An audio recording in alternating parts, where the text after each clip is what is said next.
আসসালামু আলাইকুম বন্ধুরা, আবারও চলে আসলাম আপনাদের মাঝে। আজকে আপনাদের সামনে যে সেটটা সম্পর্কে কথা বলবো, এটা হচ্ছে একটা ডিভিডি প্লেয়ার। মডেল নাম্বারটা হচ্ছে NSZTW66T, এই মডেলের প্লেয়ারটা।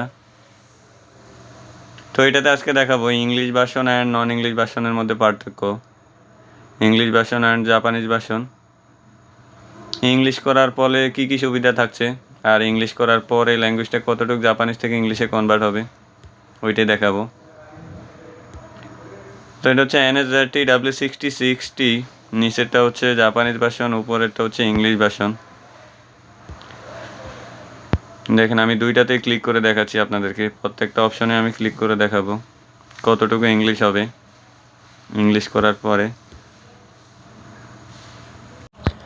তো দেখেন, এখানে উপরেরটা হচ্ছে ইংলিশ ভার্সন, নিচেরটা হচ্ছে জাপানিজ ভার্সন। উপরেরটা দেখে দেখে আসলে বলা যাবে নিচে কোন জায়গায় কোন লেখাটা আছে। উপরে দেখেন দেখা যাচ্ছে screen, title, eject, settings, phone, T connect. আমি সেটিংয়ে ক্লিক করে দেখাচ্ছি। সেটিংয়ে ক্লিক করার পরে দেখেন উপরেরটা সবই ইংলিশ দেখাচ্ছে, নিচেরটা হচ্ছে জাপানিজ। নিচেরটা কিছুই বোঝা যাচ্ছে না। তো বাম পাশে দেখেন উপরে সেটিংস লেখা আছে, এটাতে ক্লিক করার পরে দেখেন সব ইংলিশ দেখাচ্ছে। নিচেরটা সেটিংসে ক্লিক করার পরে সব জাপানিজ দেখাচ্ছে।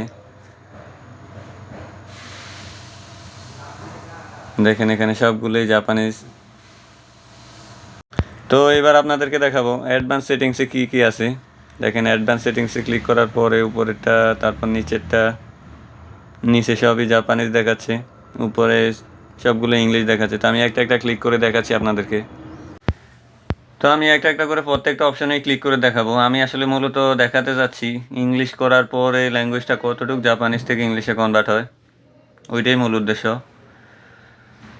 তো একটা একটা প্রত্যেকটা অপশনেই আমি যাব, দেখেন কোনটা কতটুকু ইংলিশ দেওয়া আছে। এখান থেকে আপনি দেখে সহজেই বুঝে নিতে পারবেন।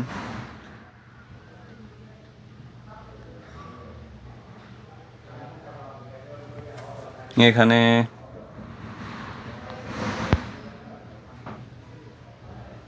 তো এবার আপনাদেরকে ব্লুটুথে কানেক্ট করবেন কীভাবে ওইটা দেখাচ্ছি। সেটআপ অপশানে ক্লিক করার পরে দেখেন ব্লুটুথ দেখাচ্ছে। ব্লুটুথে ক্লিক করার পরে কানেকশন অ্যান্ড রেজিস্ট্রেশনে ক্লিক করবেন। এইটাতে ক্লিক করার পরে দেখেন উপরে অ্যাড দেখাচ্ছে, নিচে ডিলিট দেখাচ্ছে। এখানে অলরেডি নিচেরটা দুইটা ডিভাইস কানেক্টেড, উপরেরটা একটা ডিভাইস কানেক্টেড। এখানে ডিলিট অপশানে ক্লিক করলেই এগুলো ডিলিট হবে। ডিলিট অপশানে ক্লিক করার পরে ডিভাইসের উপরে ক্লিক করবেন। বাম পাশে হচ্ছে ইয়েস, ইয়েস দিলে ডিলিট হয়ে যাবে।